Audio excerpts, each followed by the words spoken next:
నామము ఎంతో బలమైనది, ఎంతో బలమైనది, ఎంతో బలమైనది యెహోవా నీ నామము. ప్రార్థనలోకి మనం ప్రవేశించక ముందు దేవుని వాక్యాన్ని చదువుకుంటాం. కూర్చోండి. ఎఫెసీయులకు రాసిన పత్రిక 4వ అధ్యాయము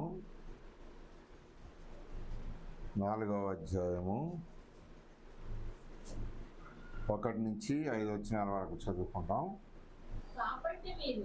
కాబట్టి మీరు సమాధానమైన బంధము చేత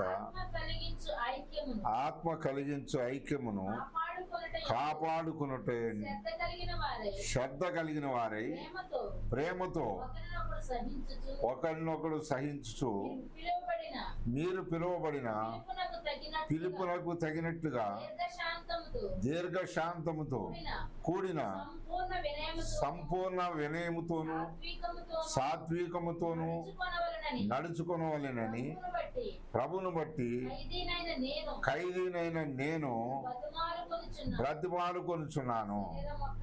శరీరము ఒక్కటే, ఆత్మయు ఒక్కడే, ఆ ప్రకారమే మీ పిలుపు విషయమే ఒక్కటే, నిరీక్షణ యందుండుటకు పిలువబడితిరి.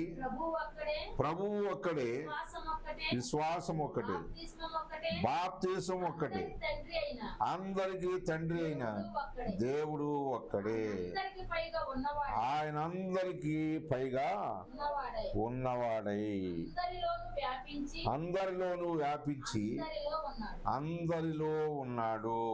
చిన్న ప్రార్థన చేసుకుంటాం. ప్రార్థన. పరిశుద్ధ ప్రేమగల తండ్రి, నమ్మకమైన సృష్టికర్త దేవా, ఈ యొక్క సమయంలో మీ కుమారుడైన యేసుక్రీస్తు వారి నామములో ప్రార్థిస్తుంటున్నాను దేవా. మరి శుక్రవారం చూడని వారు ఈ లోకంలో ఎంతోమంది అయా మరి ఈ లోకాన్ని విడిచిపెట్టారు. ఏ మంచి లేని మమ్మల్ని దేవా ఈ రీతిగా కూడుకునే భాగ్యాన్ని మా 5గురికి ఇచ్చావు ప్రభా. జోయలు కూడా వస్తే మంచిది నాయన, ఆయన కూడా తీసుకురండి త్వరపెట్టి. దేవ అందరం కలిసి నీ పని కొరకు ప్రార్థన చేయుటకు బలమైన అభిషేకాన్ని ఆత్మను పరలోకము నుండి మీరు దించుతూ రమ్మని ప్రార్థిస్తున్నాను. ఈ యెరూషలేము మందిరంలోకి నాయన మీ ఆత్మశక్తిని విడుదల చేయండి ప్రభు. మీ కార్యం జరిగించండి ప్రభు. ఆ తదుపరి సంఘాన్ని ప్రజల్ని మాకు అప్పగించండి. ఒక దేవాలయం మందిరం అనేది కావాలి, స్థలం దయచేయమని. శత్రు కార్యాలు లయపరచు, అడ్డుగిస్తున్న అపవాది శక్తులన్నింటినీ నజరేయుడైన యేసు నామములో లయపరచండి ప్రభు. ఈ మధ్యాహ్న సమయంలో మీ ఆత్మవర్షాన్ని కురిపించమని కొద్ది మాటలు దయచేయమని యేసు క్రీస్తు నామములో అడివేడుకున్నాం తండ్రి, ఆమేన్. జీవం గల దేవుని పిల్లలమైన మనం దేవాది దేవుడు ప్రభు అయిన యేసుక్రీస్తు వారు మనకిచ్చిన ఈ అవకాశాన్ని బట్టి మనం ఈ యొక్క ఉపవాస కూడికలో కూడి ఉన్న ప్రతి ఒక్కరూ కూడా ఇక్కడ చదివిన మాటలో మనకు ఒక మాట కనపడుతుంది. ఏంటంటే మొట్టమొదటి లైన్లోనే చెప్తున్నాడు, దేవాది దేవుడు అంటున్నాడు. 4వ అధ్యాయం మొదటి మాట అంటున్నాడు. చూడండి, ఇక్కడ ఏ బంధం కావాలి? కుటుంబంలో ఏ బంధం ఉండాలా, సంఘంలో ఏ బంధం ఉండాలి, ఇతరులతో ఏ బంధం ఉండాలి అన్నది ఇక్కడ అపోస్తలుడైన పౌలు గారు ఎఫెసీలో ఉన్న సంఘానికి రాస్తుంటున్నాడు. చూడండి, ఈ లోకంలో ఎన్ని బంధాలు ఉన్నాయి చెప్పండి. ఈ లోకంలో ఎన్ని బంధాలు ఉన్నాయి చెప్పాలా? ఈ లోకంలో ఎన్ని బంధాలు ఉన్నాయి అన్నది చెప్పాలి. ఏమండి, ఎన్ని బంధాలు ఉన్నాయి? 2. ఏంటది? ఇంకా ఇంకేం బంధాలు ఉన్నాయి? ఇంకేం బంధాలు ఉన్నాయి చెప్పాలా? దేవుడితో సమానం. ఇంకేం బంధం? మీరు కూడా చెప్పండి. ఇంకా బంధాలు చెప్పాలా? ఇంకా ఇంకా ఇంకా చెప్పండి. ప్రేమ బంధం, స్నేహ బంధం, స్నేహ బంధం, మరి ఇవన్నీ రాయాలి మీరు. మళ్ళీ ఈసారి నేను వచ్చినప్పుడు అడుగుతా. ఈ బంధాలన్నీ రాసుకోవాలి మీరు. ఇంకా ఏముంది మీరు తర్వాత చూసి ఆలోచన చేసి ఖాళీగా కూర్చోకుండా ఇంట్లో ఏం చేయాలి, మరొక వారానికి రెడీ చేసుకుని తీసుకురండి మీరు. హోంవర్క్ ఇవి ఉండాలి. క్రైస్తవ జీవితంలో ఎదగాలంటే నెక్స్ట్ ఇయర్ నుంచి మీకు కొన్ని ఇస్తాము. ఈలోపు మీరు ప్రార్థన పూర్వకంగా సిద్ధపడాలి. ఏమిస్తారా అని టెన్షన్ పెట్టుకుని గుండె ఆగి అంత పని చేసుకోమాకండి. కానీ ఏంటంటే ఇక్కడ సేవకుల బంధం అనేది చెప్తారనుకున్నాను, అది చెప్పలేం మీరు కదా. చూడండి, మొట్టమొదటిగా ఇక్కడ ఏ బంధము కావాలి అన్నది అయ్యగారు ఏం చెప్పినారంటే, మన స్టీఫెన్ గారు అన్నారు, ఆత్మీయ బంధం నికరమైనది. తర్వాత ఎన్ని బంధాలున్నా తెగిపోయాయే కదా. యేసుక్రీస్తు ప్రభువారితో నువ్వు బంధం కలిగి ఉంటే ఈ లోక బంధాలు ఎన్ని ఉన్నా లేకపోయినా మనకు పర్వాలేదు. చూడండి, కొంతమంది ఇప్పుడు యేసుక్రీస్తు ప్రభువారితోటి ఉంటూ కొంతమంది ఏం చెబుతారంటే, బాగా మీరు డీప్గా ఆలోచించండి. అక్కడ కింద కొన్ని మాటలు ఏమని రాసి చదవద్దు, మీరు చదవద్దు, దానికి చూడద్దు, నా ఇంకా చూడండి. పిలుపు ఒక్కటే అంటాడు, దేవుడు ఒక్కడే, రక్తం ఒకటి, రక్షణ ఒకటి, బాప్తిసం ఒకటి, అన్ని ఒకటే చెప్పాడు కదా. ఇప్పుడు సృష్టికర్త అయిన దేవుడు కూడా ఒక్కడే కదా, ఒక్కడే. ఇప్పుడు ఆ ఒక్క యేసుక్రీస్తు ప్రభువారి నీ కొరకు, నా కొరకు, మనందరి కొరకు, ప్రపంచం కొరకు అక్కడ అందరిలో ఉన్నాడు అనే మాట కూడా వచ్చింది. అందరిలో ఉన్నాడు అంటే అందరంటే ఏంటి? పైగా ఉన్నాడు, అందరిలో కూడా, అందరికంటే పైన ఉన్నాడు ఒకటి. రెండోది ఏమంటాడంటే అందరిలో ఉన్నాడు. నీకు అర్థమైందా? ఇప్పుడు బాప్తిసం తీసుకున్న వాళ్ళు ఉన్నాడు, తీసుకోనోళ్ళు కూడా ఉన్నాడు. మన వాళ్ళని కూడా తప్పు పట్టుకోవడానికి ఈ మాట ప్రకారం లేదు. కానీ గౌరవించాలి మనం. అంటే ఏదో ఒక టైంలో మనం విడిచిపెట్టవచ్చు, కానీ దేవుడు మాత్రం ఏదో ఒక టైంలో అతన్ని పట్టుకుంటాడు.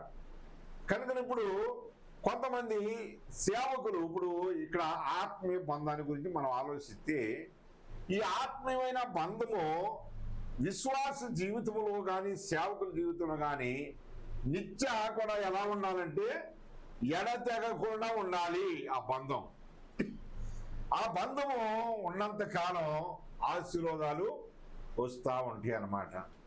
ఇప్పుడు ఆ బంధం అనేది లేకపోయిందనుకో, మరొక బంధం ఏదుందంటే లోక బంధం.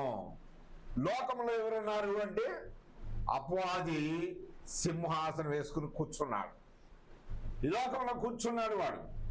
కనుకనే దేవుడితో నీకు బంధం లేదంటే నాతో బంధం కలుపుకో అంటాడు. నాతో బంధం కలుపుకుంటే ప్రపంచం అంతా నీకు చూపిస్తాను అని అన్నాడు యేసయ్య కూడా కదా. ఏమన్నాడు? నువ్వు నాకు మొక్కితే ఈ లోకమంతా నీకే ఇచ్చేస్తానంటాడు. ఇప్పుడు దేవుని యొక్క బిడ్డలమైన మనం ఆలోచిస్తే ఆయన లేకోకుండా ఏది కలగలేదు. కలిగి ఉన్నదంతా కూడా, అమ్మా ఇటు చూడు, నాకు చూడు, అటే ఉంది సిట్లంక, తలుపులు వేసేస్తా, ఇటు చూడు, వాక్యం విను. ఇప్పటికే మాట్లాడకూడదు, వీడియో అవుతుంది, అక్కడ వీడియో లాగుతుంది, మాట్లాడకూడదు, ఇంటి వరకే లైవ్ పెట్టాడు ఆయన. చూడండి, సృష్టికర్త అయిన దేవుడు నేను ఎక్కడికి వెళ్ళినా అదే చెప్తా, వాళ్ళు డీప్గా వాక్యం చూడాలి, వినాలి, అది నా కోరిక. వినటం వల్ల వాళ్ళకే మేలు. ఇప్పుడు ఇక్కడ సేవకులు, ఇప్పుడు ఆత్మీయులు అనేవారు, సేవకులైన వారు కూడా బంధాలు పెడతా ఉంటారు. ఏం బంధకాలు వేస్తారంటే చెప్పనా, మీకు చెప్పనా, మర్మం చెప్పనా వద్దా? ఎవ్వరు కూడా బాధపడద్దు, వాక్యానికి మనం లోబడాలి. నువ్వు ఇక్కడే మారు మనసు పొందావు, నువ్వు ఇక్కడే వెలిగించబడ్డావు, నువ్వు ఇక్కడికే రావాలి అనే బంధం పెడుతున్నారా లేదా? చెప్పండి, పెడుతున్నారా? మన రాయలసీమ వెళ్ళాను. ఒక సేవకుడు అంటున్నాడు, నాతో పాటు ఆ సంఘంలో బాధ్యత గల ఆయన ఉన్నాడు. ఆ సేవకుడు ఏమంటున్నాడంటే, అన్న నేను ఆయన ఏమంటున్నాడంటే, అన్న నేను విజయవాడ ట్రాన్స్ఫర్ అయ్యాను అని అంటే, సంతోషమయ్యా ఇల్లు అనాలా వద్దా? చూడండి ఆయన ఏమంటున్నాడో తెలుసా? ఆయన ఏమన్నాడంటే, నువ్వు ఎక్కడ ఉంటే నాకు అనవసరం, నువ్వు శని ఆదివారాలు మాత్రం ఏం చేయాలా? ఇక్కడ ఉండకపోతే శోధన వస్తుంది నీకు, నీ కొడుకు చదవడు అని ముద్ర వేసాడంట. తర్వాత ట్రైన్లో చెప్పి నాకు ఏడుస్తున్నాడు. అంటే నేనేమన్నాను తెలుసా, ఆయనకి సలహా చెప్పాను, కంగారు పడద్దు, ఈ పోల్ మీద నుంచి కనెక్షన్ ఆ పోల్కి కలిపేశాడు దేవుడు. ఇప్పుడు ఆ పోల్ నుంచి వస్తుంది నీకు పవర్. ఈ ఎన్ని శాపాలు పెట్టుకున్నా కానీ, ఎన్ని బంధకాలు వేసినా కానీ నీకేం కాదనంటే, ఆయన పెద్ద బిర్యానీ తిన్నట్టు అంతగా ఆత్మలో సంతోషించాడు. కొంతమంది చెప్తూ ఉంటారు, ఏమంటారంటే నువ్వు ఇక్కడికే రావాలి అని. బైబిల్ ఎక్కడ రాశాడా దేవుడు? ఆయనకు ఒక్కడికే సాధ్యం. ఇక్కడ నుంచి అంటే పరలోకం నుండి భూలోకాన్ని నిన్ను పుట్టించాను కాబట్టి తిరిగి మళ్ళా రమ్మన్నాడు 90వ కీర్తనలో, నరులారా తిరిగి. అంతేగాని ఏ సేవకుడు కూడా ఏం చేయకూడదు, బంధాలు వేయకూడదు. ఆత్మ సంబంధమైన బంధం. నేనన్నాను ఆయనతోటి, దేవుడు పిలిచిన వాడైతే సంతోషమయ్యా అని దీవించి పంపాలి, కానీ నాకే బాధ కలిగింది అలాంటి కండిషన్ పెడతాంటే. ఇవి ఎక్కడో ఉండవు, సురక్షితంగా ఉండు. వచ్చినప్పుడు పని మీద వచ్చినప్పుడు, నీ ఇల్లు ఇక్కడ ఉంది కాబట్టి సోత్తాకు వచ్చినప్పుడు నీకు ఇష్టమైతే టైం ఉంటే వచ్చి పలకరించిపో, సంతోషమయ్యా అంతే. ఆ మనిషికి ఎంత బాగుంటుంది. ఆ బిడ్డ తల్లి కూడా బాధపడి సేవకునికి వ్యతిరేకంగా 2 మాటలు అడిగిందంట. దేవుడు శపించలేదు ఎవరిని, మనం శపించొద్దు అన్నాడు కదా అన్న సేవకుడిగా నువ్వెందుకు నా కొడుకుని అలా శపించో అని అడిగిందంట. అడిగితే దాని గురించి నీ కుటుంబమే ఏమైపోద్ది చెప్పాలా? మీరు చెప్పాలి. నీ కుటుంబం అన్నప్పుడు అంటే రోగల పూటని దెబ్బ తెలుసుకోవాలి. మీరు నాశనం అయిపోతుంది అని అన్నాడు, పాడైపోతారు మీరు అనండి. అసలు దేవుని సేవకుడికి చెప్పొచ్చిన 150 మంది సంఘం అంటది, నాకు తెలియదు. చూడండి, ఇలాంటి చాలా మంది సేవకుల ద్వారా నేను వింటున్నాను. అట్లా చేయాలంటే మాకు బోలంతమంది ఉన్నారు తెలుసా. మీకు దగ్గర ఉన్న సంఘానికి వెళ్ళండి అని చెప్పిన రోజులు ఎన్నో ఉన్నాయి. చూడండి, మేము ఇక్కడ రాకముందు గిలగాలు పంపించిన చాలా మందిని పంపించిన రోజులు ఉండి వెళ్ళమన్నాను నేను. వాళ్ళు మా వాళ్ళు కదయ్యా అని అనేవాళ్ళు చాలా మంది ఉన్నారు. కొంతమంది వెళ్ళారు అనుకో. చూడు, రకరకాలటువంటి బంధకాలు వేసి ఆ విశ్వాస జీవితంలో ఎదగనివ్వకుండా చేస్తారు. జాగ్రత్తగా ఉండాలా. చూడండి, సృష్టికర్త అయిన దేవుడు ప్రతి ఆదివారం నిన్ను ఏం చేయమన్నాడు? ఆరాధించమన్నాడు. తన శరీరం రక్తం తీసుకోమన్నాడు. ఏమంటే భూమిలో ఒక ఇత్తనం నాటేవంటే మళ్ళీ ఇదే రోజున నీళ్లు పోతే ఆ ఇత్తనం ఫలిస్తుందా? ఆ ఇత్తనము ఫలించాలంటే నువ్వు భూమిలో గింజ నాటంగానే నువ్వు వెంటనే నీళ్లు పోతే నీళ్లు చెమ్మ అందంగానే భూమికి శక్తి పెరుగుతుంది, వెంటనే గింజని మొలిసేటట్టు చేస్తుంది. ఇలాంటి బంధకాలు వేస్తూ ఉంటారు. ఆత్మీయ బంధం గొప్పది, శారీర బంధం తెగిపోయేది, స్నేహబంధం ఇడిపోయేది, ప్రాణ స్నేహితుల బంధం పడిపోయేది. ఇంకా బంధాలు ఉన్నాయి, చాలా బంధాలు కదా. ప్రేమించుకున్నాము కనుక ప్రేమ కొరకు ప్రాణత్యాగాలు చేస్తాం. నిన్ను కాకపోతే చెప్పండి, నిన్ను కాకపోతే ఇంకెవ్వరిని చేసుకొని నేను బతకడం కూడా అని ప్రాణాలు నష్టపరుచుకునే వాళ్ళు కూడా ఉన్నారు. కనుక ఇక్కడ అంటున్నాడు, ఆత్మ సంబంధమైన బంధం నీకు కావాలి. శరీర సంబంధమైన మాటలు మాట్లాడాడంటే వాళ్ళు దేవుని బిడ్డలు కారు. నేను చెప్తున్నాను, కనుకని మేము అటు తూర్పు సైడ్ కూడా వెళ్ళాం. అక్కడ కూడా ఏమంటున్నారంటే మా సేవకులండి ఆయన నోరు తెరిస్తే శాపాలు. అపశాసనాలే, నోరు తెరిస్తే శాపాలు పెడతాడు ఆయన. కనుక ఆయన జోలికి మేము బోదాల్చుకోలేదు. ఎందుకంటే సేవకు ఎందుకు పిలిచాడు దేవుడు నిన్ను? విశ్వాసుల్ని శపించడానికి పిలిచాడా? నువ్వు ఇక్కడికే రావాలని పిలిచాడా? మా స్నేహితుడు ఒక ఆయన భీమార్లో ఉన్నాడు, సత్పల్లి భీమార్లో, సాల్మన్ అన్నని. ఆయనకి యాక్సిడెంట్ అయితే వాళ్ళు ఎవడు బంధం పెట్టారంట. నువ్వు రాకపోతే కుదరదయ్యా, మనమంతా రక్త సంబంధం అనేసరికి ఎట్లానో సువార్త వద్దని పాపం ఆయన బయలుదేరి వెళ్ళాడట. దేవుడు కూడా వద్దంటే ఆయన వెళ్తుంటే మధ్యలో యాక్సిడెంట్ అయింది. ఆయనకి యాక్సిడెంట్ అయింది, ఎట్లానో జరిగింది ఆయనకి. పాపం జరిగితే కుర్చీలో కూర్చుని, కట్లు కట్టించుకుని కుర్చీలో కూర్చుని రాశాడు ఆ పాట. ఈరోజు కూడా ఫోన్ చేసి అడిగాను, ఆ పాట పంపించాను నాని, సాయంత్రం పంపిస్తాలే అన్నాడు. అయితే నా మైండ్లో ఉన్నది ఒక బిట్టు పాడతాను, వినండి. ఆ పాట ఏంటంటే, బంధువులు వేసిన బంధాలు తెంచి నా బాధలలో బంధువైనావు, బంధువులు వేసిన బంధాలు తెంచి నా బాధలలో బంధువైనావు, నా బంధువా నా బలమా, నా బంధువా నా బలమా, నిన్ను భజించేదా భయభక్తితో, నిన్ను భజించేదా భయభక్తితో. ఎవరిని భజిస్తాడు? యేసుక్రీస్తు ప్రభువారిని భజిస్తాడు. ఆయన మాత్రమే నేను ఏం చేస్తాను? భజిస్తాను. ఆయనకి భయభక్తులు కలిగి ఉంటాను.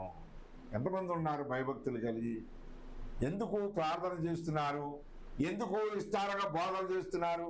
దేవునికి అనుకూలంగా ఉన్నారా లేకపోతే ప్రతికూలంగా ఉన్నారా? దేవుడు మనకేదో పట్టా ఇచ్చాడని, మాకేదో ఇచ్చాడని చెప్పి మేము భయపెట్టినంత మాత్రాన రేపు పొద్దున ఏం చేయాలో తెలుసా?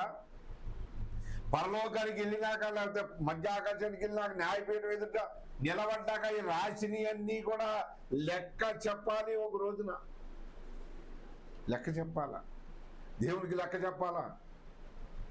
నిన్ను కాపరిగా పెడితే నువ్వేం చేస్తున్నావు? శాపాలు పెట్టావు ప్రజలకు. ఏమండి ఆయన అడిగాడు, ఏమన్నా మా అబ్బాయిని ఇట్ట అన్నాడండి, వీడు చదవడం, వీడు పనికిరాడని. ఆ లిస్టులో నేను కూడా ఉన్నాను. మా టీచర్ గారు కూడా చెప్పింది వీడు పనికి రాడు, అసలు ఎప్పటికీ పనికి రాడు అన్నాడు. నేను ఈ రోజున పనికి వచ్చానా లేదా దేవునికి? ఎవరు మనుషులకు పనికి రాపోవచ్చు, ఎవరికి పనికి వస్తావు? దేవునికి పనికి వస్తాడు. కనుకనే ఆ పూల నుంచి ఈ పూలకి కలెక్షన్ కలిపాం. ఆ బంధం ఆయన ఎన్ని పెట్టుకున్నా కానీ ఆయన దగ్గర ఉంటాయి. నీకేం కాదు, నువ్వు నిశ్చంతగా బయలుదేరి వచ్చేయాను అన్నాను. చాలా తెప్పరిల్లాడు ఆ మనిషి. చూడండి, కారణం ఏంటి? అధికారం ఉందని చెప్పి మాకేదో పట్టా ఇచ్చాడు పాస్టర్ అని చెప్పి మా ఇష్టం వచ్చినట్టు మాట్లాడితే కుదురుతుందా? రేపు పొద్దున అందుకే అన్నాడు, పాస్టర్స్కి రెండంతలా తీర్పు. విశ్వాసం ఒక మాట, ఏమన్నా ఆయన రమ్మన్నా నేను వెళ్ళాను అయ్యా అని నోరు తెరుతారు మీరు. తప్పకోటలో పెద్ద అక్కోళ్ళు మీరు కాదులే. మా బెనర్జీ గారి డైలాగ్ వాడాల, ఏరే ఊళ్ళో అంటాడు. చూడండి, మనం నవ్వుకుంటాం కాదు కానీ ఇక్కడ అంటున్నాడు, ఆత్మ కలిగించు ఐక్యమును కాపాడుకున్నట్టు ఎందు శ్రద్ధ కలిగిన వారై.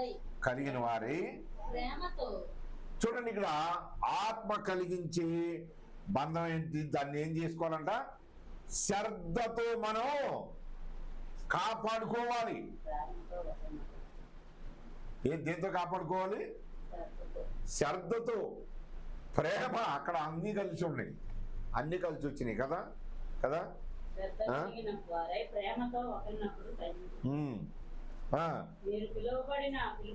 మీరు పిలువబడిన పిలుపునకు తగినట్లుగా. చాలు. చూడండి, దేవుడు నిన్ను ఎందుకు పిలిచాడు అన్నది ఆలోచన చేయండి. చూడండి, మనకు ఒక మాట తీసుకోవాలి అక్కడ. బంధం మీద ఒక ఐదు బంధాలు తీసుకొచ్చాను. చదవండి. హెబ్రీ పత్రిక 10వ అధ్యాయము 24వ వచనం. హెబ్రీ 10:24. 10:24 10వ అధ్యాయము. కొందరు మానుకొనుచున్నట్లుగా సమాజముగా కూడుట మానక ఒకరినొకరు హెచ్చరించుచు ఆ దినము సమీపించుట మీరు చూచిన కొలది. రెండో బంధం ఏంటి? ప్రేమ అనే బంధం. మొట్టమొదటి బంధం ఏంటి? ఆత్మ కలిగించు సమాధానం అనే బంధం మొట్టమొదటిగా చెప్పుకున్నాం. ఆ సమాధానంలోనే ఏముంది? ఆత్మీయత ఉంది. ఇప్పుడు ఇక్కడ ఏమంటున్నాడు? రెండో బంధం ఏంటయ్యా? రెండో బంధం ఏంటి? చదవండి. ప్రేమ చూపుటకు మంచి కార్యములు. సత్కార్యములు అంటే మంచి కార్యములు చేయాలి. ఒకరినొకరు పురుగొల్పుకోవాలి. అది ఏ బంధం? అది ఏ బంధం అంటున్నాడు అక్కడ? ఏ బంధం అన్నాడు? మర్చిపోయారా? ఇప్పుడే కదా చదివారు. ప్రేమ బంధం. అది ఎవరితో ఉండాలి? ఎవరితో ఉండాలి? దేవునితో ఉండాలి. ప్రేమ కలిగి నువ్వు దేవునితో ఉన్నప్పుడు ఇతరులు నీకు ఎలా ఉంటారు? ప్రేమ కలిగి ఉంటారు. కానీ దేవునితో దేవుడు ఎందుకు ప్రకృతికి ఆజ్ఞ ఇవ్వట్లేదు? ఇందాకే నాకు ఒక ఆయన ఫోన్ చేశాడు. అటు ఏలూరు సైడ్ మా చుట్టం ఆయన. అయ్యారు ఏంటంటే వర్షాలు పడతలేదని అన్నాడు. ఏం సమాధానం చెప్పాలా? ఏం సమాధానం చెప్పాలా? దేవునితో మానవుడు సరిగా లేని కారణం చేత వర్షాలు కూడా దేవుడు ఆజ్ఞ ఇవ్వట్లేదు. ఒకవేళ పడిందంటే ఊళ్ళు కొట్టుకుపోయేదంటే పడుతుందా? పొలాలకు సరిపడ పడుతుంది, తలాలకు సరిపడ పడుతుంది, నా ఈపు తడతగా సరిపోద్ది అని అనుకోబాగా. దేవుడు ఏమి ఇట్లేదు. దేవునితో మానవుడికి సంబంధం సరిగా లేని కారణం చేత వర్షాన్ని కూడా ఏం చేశాడు? ఆపాడా లేదా? చుట్టూ రాష్ట్రాలు కొట్టుకుపోతుంది, నీ రాష్ట్రంలో లేదంటే కారణం ఏంటి? నువ్వు దేవునితో సరైన సంబంధం లేదు. ఆత్మీయులు కూడా లేరు. దేవుని బిడ్డలైన వారు కొంతమంది లేరు. అందరని నేను అన్నాను కానీ కొంతమంది లేరు. దేవుని బిడ్డలు అని చెప్పుకుంటారు కానీ ఒకరికొకరు ఏం చేసుకోరు. మన సమస్తేనా? కాకపోతే మూడు తిప్పిపోతుంది. ఎవరైతే లేరు. నా జంక్షన్ నుంచి వస్తుంటే ఒక ఆయన జోసెఫ్ అని ఆయన త్వరలో నాకంటే స్పీడ్ తోలుకొచ్చి నాకు అడ్డు పెట్టాడు. ఈ అర్ధరైతులు కానీ ఇప్పుడు ఈయన అనుకున్నా నేను. ఎవరు అడ్డు పెట్టారని చూస్తే ఆయన ఎప్పుడో తెలుసు నాకు. ఆయన అన్నా నువ్వు నాకు తెలుసు అన్నా, నువ్వు దేవుని పెట్టి నిన్ను పట్టుకోలేకపోతున్నాను అని ఎదురుపడి అడ్డం పెట్టి దిగి కొంచెం మాట్లాడుకున్నాం మేము. అన్నా ఎంతకాలాన్ని చూసామన్నా, ప్రేమ అనేది బాగుంటుందన్నా మీ సంస్థలో. చూడండి, కారణం ఏంటంటే కోట్ల రూపాయలు ఎవరికి అవసరం లేదన్నా, ప్రేమ ఉంటే చాలు మన మధ్యన. జీవితాలు తప్ప శిపించడం మనకు ఉండదు కదన్నా. నువ్వు మా ఇంటికి రా అన్న, విజయవాడ ఎప్పుడు నుంచో చెబుతున్నాను, అక్క నువ్వు రండి అని బలవంతం చేస్తున్నాడు ఆయన. కారణం ఏంటి? ఎక్కడ చూస్తున్నారు ప్రజలు? మనము 2 కళ్ళతో చూస్తే మనం 1000 కళ్ళతో చూస్తున్నారు ప్రజలు. జాగ్రత్తగా ఉండాలి. చదవండి, ఇక్కడ ఏమన్నాడు? ఏ బంధం అన్నాడు? ప్రేమ చూపుటకు మంచి కార్యములు చేయటకు. దాన్ని ఏ బంధం కింద తీసుకోవాలంటే ప్రేమ బంధం. మూడోదిగా చూడండి, కీర్తన గ్రంథం 37వ అధ్యాయము 8వ వచనం చదువుదాం. 37:8 త్వరగా. కీర్తనలు 37వ అధ్యాయము 8వ వచనంలో చూద్దాం. కోపము మానుము, కోపము మానుము, ఆగ్రహము విడిచిపెట్టుము, ఆగ్రహం విడిచిపెట్టుము, వ్యసనపడకుము. వ్యసన అది పడకుము. కీడుకే కారణము. అది కీడుకే కారణము. కోపం అనే బంధం మనిషిలో ఉంటే అది కీడుకే. ఇంకోసాట దేవాది దేవుడే ఉంటాడు. ఇంకోసాట దేవాది దేవుడే ఉంటాడు. దేవుని బిడ్డలని అయిన వారిని కోపపడు గాని పాపం చేయ. పాపం చేయొద్దు అంటాడు.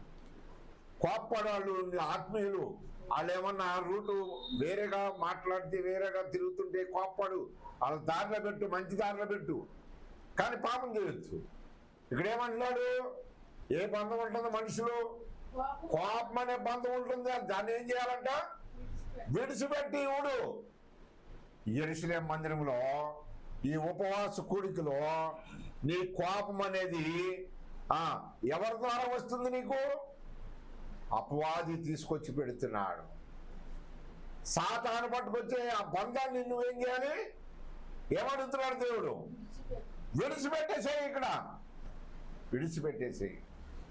దాన్ని నీ దగ్గర ఉంచుకుంటే నీకేమాత్రం ఉపయోగం లేదు కనుక దాన్ని విడిచిపెట్టమంటున్నాడు. మరి విడవటానికి మీకు ఇష్టమేనా? అది మాత్రం కష్టం. అది లేకపోతే మాకు ఆ ఆకలి తీరదంటారా? చెప్పండి. ఏ బంధం ఇది? ఏ బంధం? అసూయ అనే బంధం, కోపం అనే బంధం, రకరకాలటువంటి సాతాను ద్వారా మనిషిని ఆవరిస్తూ ఉంటున్నాయి. కనుకనే వాటిని విడిచిపెట్టు అంటున్నాడు. చదవండి కొలసీలకు రాసిన పత్రిక 4వ అధ్యాయం. 4వదిగా కొలసీలకు రాసిన పత్రిక 4వ అధ్యాయము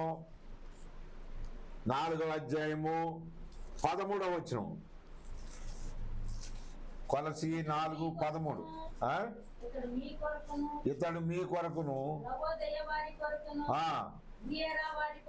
ఈయన వారి కొరకును పడుచున్నాడని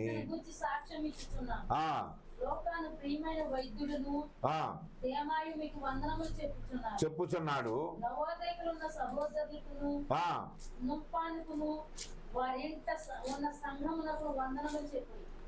ఏ బంధం ఇది? ఏ బంధం? 13వ వచనంలో ఏ బంధం అని ఉంది చూడండి. 4:13లో ఏమంటాడు? 4:13.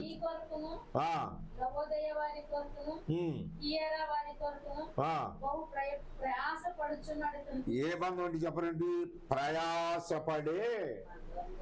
ప్రయాసపడాలి నువ్వు నశించిపోయే వాళ్ళ కొరకు. ప్రార్థనలు ప్రయాసపడాలి. ప్రయాసపడటం లేదు. ఇప్పుడు జనం ఏం చేస్తున్నారు?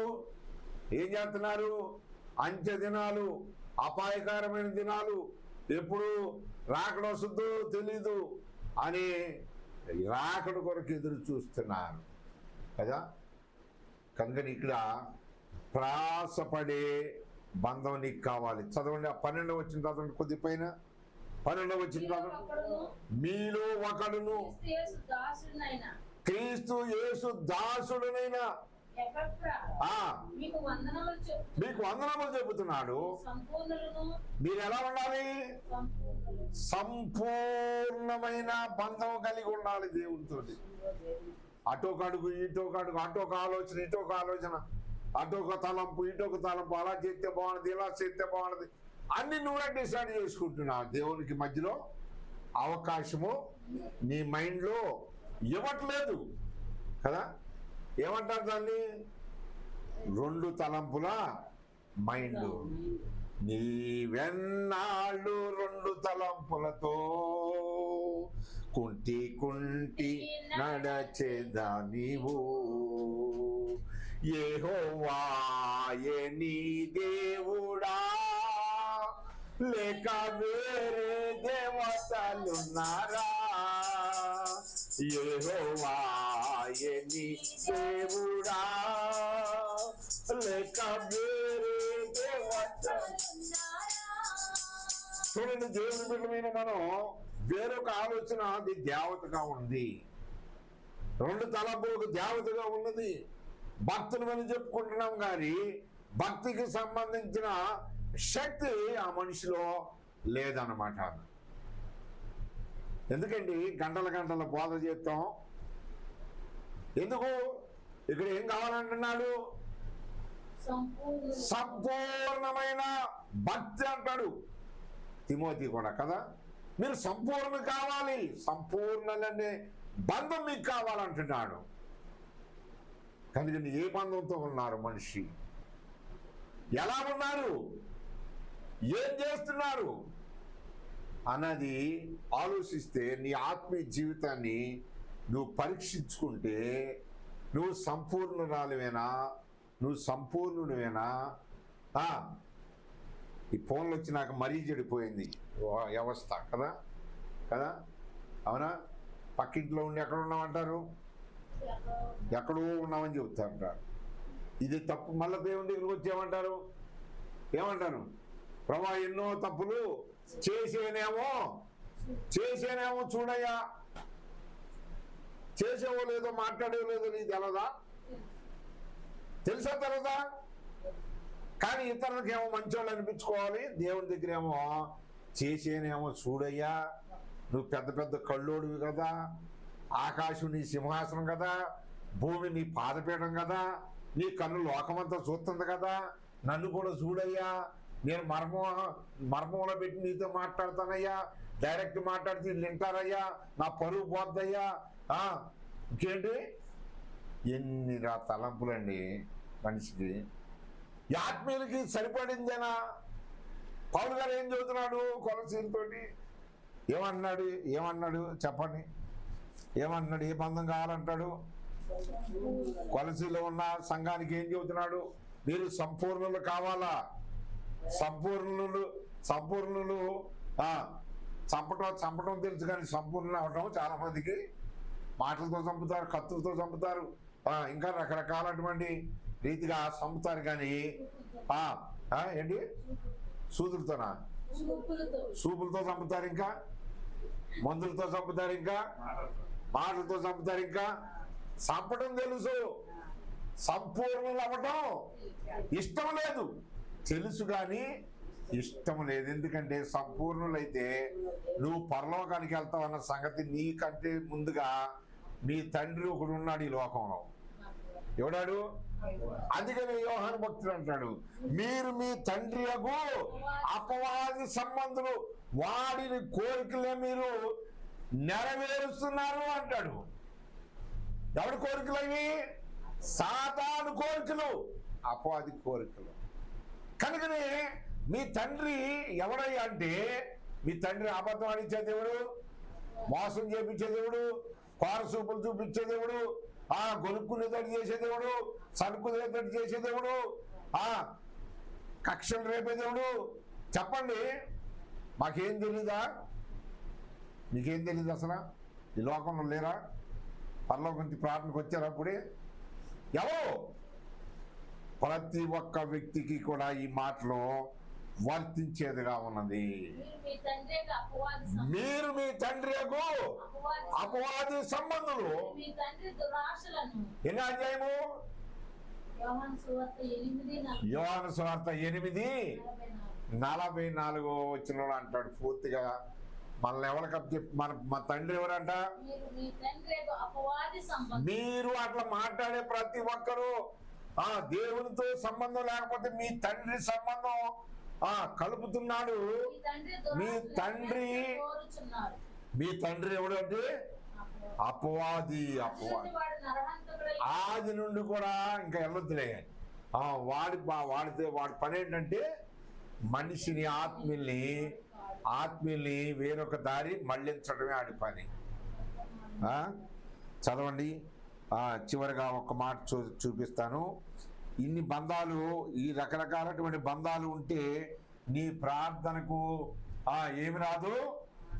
జవాబు రాదు. నీ ప్రార్థనకు నీ భక్తికి శక్తి లేదు. దేవునికి విరోధంగా బ్రతికేవనుకో, ఒక రోజున ఈ లోకంలో ఏమవుతావు? విడవబడతావు. కనుకని నోటి నుంచి వచ్చింది మనిషిని ఏం చేయదంట? ఏం చేయదు? అపవిత్రపరచు.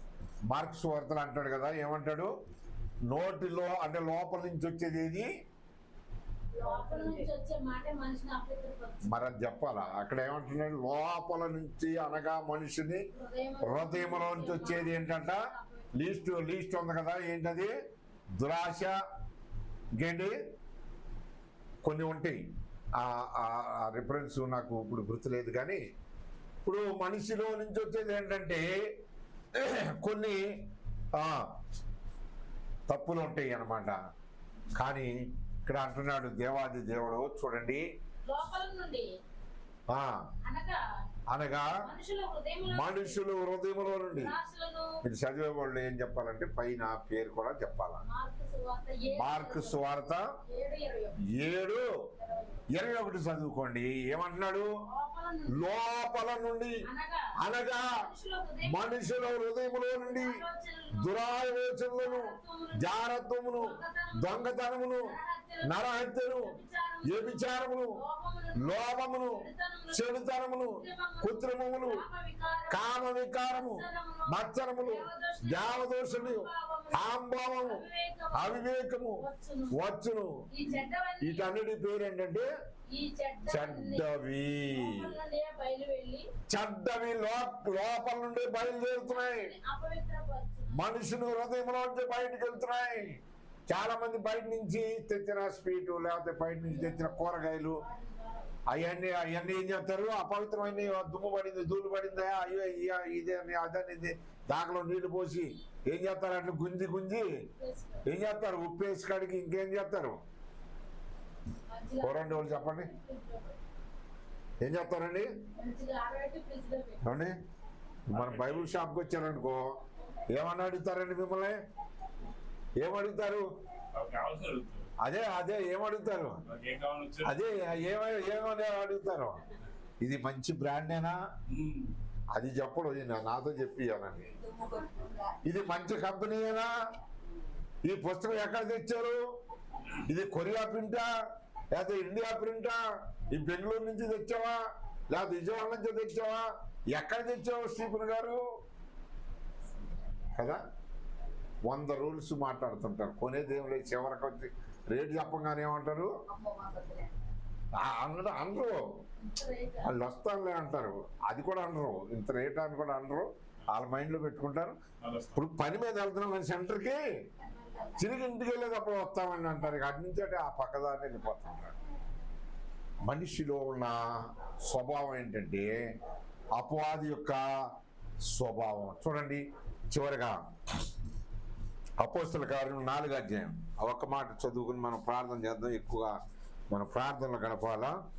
4వ అధ్యాయము అపోస్తల కార్యములు 4వ అధ్యాయం 29వ వచనం. అపోస్తల కార్యం 4:29 చదవండి. ప్రభువా ఈ సమయమునందు వారి బెదిరింపులు చూచి ఏంటంట? 31వ వచనం చదవండి. వారు ప్రార్థన చేయగానే వీళ్ళు ఎలా ఉన్నారు? వీళ్ళు ఎవరు? వీళ్ళు ఎంతమంది కూడుకున్నారు చెప్పండి? ఎంతమంది కూడుకున్నారు? 120 మంది ఒక్కసారి కూడుకున్నారంట. ఎక్కడ కూడుకున్నారమ్మా? మేడగదిలో కూడుకున్నారు. వీళ్ళందరూ ఏ మనసుతో ప్రార్థన చేస్తే కార్యం జరిగింది? అక్కడ వెళ్ళేటప్పుడు ముట్టుగా వెళ్ళారు కదా, కానీ వచ్చేటప్పుడు ఎట్లా వస్తున్నారు? వీళ్ళు దేవుని శక్తితో వస్తున్నారు, దేవుని ఆత్మకు పొందుకున్నారు. చదువు 31వ వచనం చదువు కొద్దిగా. మళ్ళీ వారు ప్రార్థన చేయగానే, నేను అనుకుంటాను ఒక్కళ్ళలోనన్నా అసూయ ఉంటే వలవంతా జరిగిపోయేది. ఆ ఒక్కళ్ళు ఏదైనా తుప్పు కింద ఉంటే మొత్తం కూడా కనీసం సగమైన ఫిల్టర్ అయిపోయేవాళ్ళు. కానీ ఈ 120 మంది కూడా ఎలా ఉన్నారంటే యాక మనసుతో ఉన్నారు. వాళ్ళు రోజు తెరిచి ప్రార్థన చేయగానే వాళ్ళు నోరు తెరిచి ప్రార్థన చేయగానే భూమి ఏమైపోయింది? చోటు కంపించెను. వాళ్ళు కూడి ఉన్న చోట ఏమొచ్చింది? కంపించడం అంటే ఏంటి? భూకంపం వచ్చేసింది. బంగ్లా అంతా ఏమైపోయింది? ఊగిపోయింది. చూసారా? దేవుని యొక్క ఆత్మ అంత బలంగా దిగేసరికి భూమి కంపించేటట్టు చేశారు వాళ్ళ ప్రార్థన. అంటే ఇది ఎవరికి సాధ్యం? ఏక మనసు ఉండాలి. దేవుడికి సాధ్యం అంటారు అనుకున్నాను. దేవునికి సమత్వం సాధ్యమే, కానీ ఇది ఆత్మీయులకు. ఆత్మీయులు నోరు తెలిసి ప్రార్థన చేస్తే ఇతరులు ఏమవుతారు? ఆశీర్వదించబడతారు, రక్షింపబడతారు. మనలో ఏక మనసు లేదనుకో, మనలో ఏకాగ్రత లేదనుకో, మనలో పట్టుదల లేదనుకో, ఏదో పిలిచాడు కాబట్టి వచ్చామని చెప్పి మనిషి ఇక్కడ ఉండి మనసు ఎక్కడెక్కడెక్కడెక్కడెక్కడో తిరుగుతా ఉందనుకో, దాన్ని ఏక మనసు అంటారా? నేను వచ్చినప్పుడు సైలెంట్లో పెట్టాను ఆ ఫోన్. నేను ఎక్కడికి వెళ్ళి అదే నాకు అలవాటు. తీసి పక్కన బ్యాగ్లో పడైతే ఖాళీ దొరికినప్పుడు చూసుకోవడం. కారణం ఏంటంటే మనం ఎక్కడున్నాం? దేవుని సన్నిధిలో మనం సరి చేసుకోవడం కూర్చున్నాం. మన పితరులు చేసింది మనం చూడాలా, వాళ్ళు చేసిన భక్తిని మనం మైండ్లో తెచ్చుకోవాలా, ఏక మనసుతో దేవునితో మాట్లాడాలా. అప్పుడే నీ ఇంట్లో కానీ, నీ ఒంట్లో కానీ, సంఘంలో కానీ కార్యాలు చూస్తావు.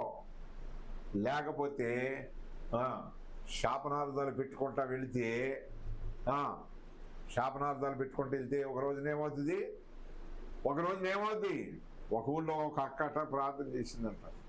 ఇద్దరు పాపం ఆత్మీయులే, బండి కోట్లు పెట్టుకున్నారంట ఒకే బజార్లో. ఆమె ప్రార్థన చేస్తుందంట. ఒక ఆమె ప్రార్థన చేస్తుందంట, ప్రభువా ఆ కొట్లోకి వెళ్ళేవాళ్ళు కూడా ఆ బండిలోకి ఎవరు వెళ్ళకూడదయ్యా, అంతా ఇక్కడికే రావాలని ప్రార్థన చేస్తుందంట. ఆమె కూడా అదే చేస్తుందంట, ప్రభువా వెళ్తున్నారయ్యా ఆమె దగ్గరికి, వాళ్ళంతా ఇక్కడికి మీరు ఏమైనా చేశారట ప్రార్థన, విజయవాడ వాళ్ళు ఇక్కడికి వచ్చి కొనుక్కోవాలయ్యా నా దగ్గర అని చేస్తేనా? అట్లా ఉంటే చేస్తే పాపం ఆయన ఇక్కడికి వచ్చాడు కాదు, ఆగండి వాళ్ళు వచ్చారు. ఇప్పుడు ఎవరికో ఫోన్ చేశాడు, ఫోన్ చేస్తే వాళ్ళ పనిలో ఉన్నాం అన్నారంట. ప్రార్థన కంటే ముఖ్యం ఏంటి? పని పని పని పని పని. దేవునికి ఈరోజు సమయం, ఉపవాస కుడికి సమయం ఇవ్వకుండా ఏం చేస్తున్నారు? పని పని. ఏమండి ఈ మాటలు మళ్ళీ దొరుకుతాయా? ఈ మాటలు మళ్ళీ వినగలరా మీరు? ఇవాళ దేవుడు నాకు అవకాశం ఇచ్చాడు మీతో గడపటానికి. చూడండి, ఎందుకంటే కారణం ఏంటంటే వాళ్ళు కూడి ఉన్న స్థలము, ఆ మేడగది, ఆ ప్రాంతం అంతా కూడా ఏమై ఉంటుంది? ఆ ప్రాంతం అంతా కూడా గజ గజ గజ గజ వణికిచ్చేసాడు దేవుడు. ప్రజలు మరి దేవునికి మరి ఎంత భయభక్తులు కలిగి ఉండాలి, ఆత్మీయమైన మనం ఎంత ఉండాలి. చూడండి, ఎన్నో బంధాలు పెడతా ఉంటారు సేవకులు కూడా. ఆ బంధాలు మీరు ముడి పడి ఉన్నారనుకోండి, చూడండి నదిలో లేకపోతే సముద్రంలో 2 వారలు 2 స్టీమర్లు లేకపోతే 2 బోట్లు కలిసి వెళ్తున్నాయి అనుకోండి, అటు కాలు ఇటు కాలు వేసి 2 బోట్ల మీద 2 కాళ్ళు పెడతారా? చెప్పండి, ఏమండి పెడతారా? ఎందుకని? కారణం ఏంటి? అది అటు వెళ్ళిపోతుంది, ఇది వెళ్ళిపోతుంది. 2 కలిసి ఇలా వెళ్ళటానికి లేదు అక్కడ సముద్రంలో. ఎట్టిదట్టు వెళ్ళిపోయింది అనుకో, మధ్యలో మునిగిపోయేది నువ్వే, మధ్యలో నష్టపోయేది నువ్వే, మధ్యలో నీకు ఆశీర్వాదాలు ఆగిపోయేది నీ ద్వారానే. కనుకనే అందుకే అంటాడు భక్తుడు, ఒక వరలో 2 కత్తులు ఇవ్వడం అంటాడు. ఒక వరలో 2 కత్తులు ఇవ్వడం. ఒక వర అంటే తెలుసా మీకు? యుద్ధాలు చేసే వాళ్ళ దగ్గర వర అని ఉంటుంది. ఇట్లా కత్తి ఇట్లా దూరుపుతారు అనమాట, దీంట్లోకి తోలుతో తయారు చేస్తారు దాన్ని ఇట్లా లాగుతారు అనమాట యుద్ధానికి వెళ్ళినప్పుడు. దాంట్లో 2 కత్తులు పట్టవు. ఏం చేస్తుంది? ఒక కత్తి పడుతుంది. అలాగనే ఈ బుర్రలో తలలో ఏముండాలి? ఏక మనసు ఉండాలి. ఏకాగ్రతతో నువ్వు ప్రార్థన చేస్తే అసాధ్యమైన దాన్ని దేవుడు ఏం చేస్తాడు?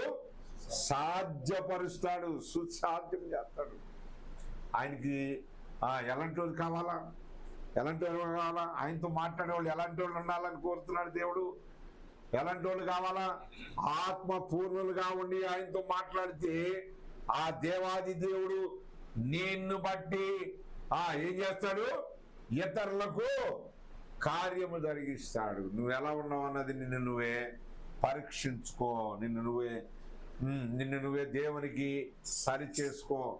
దేవునికి ప్రార్థన చేసుకుని నిన్ను నువ్వు కడుక్కుని ప్రార్థనలోకి ప్రవేశించు. దేవుడు ఈ మాటలు దీవించి ఆశీర్వదించి అనేకులకు ఆయన ఆశీర్వాదాలు రక్షణ పంపును గాక. ఆమేన్. అందరికీ వందనాలు.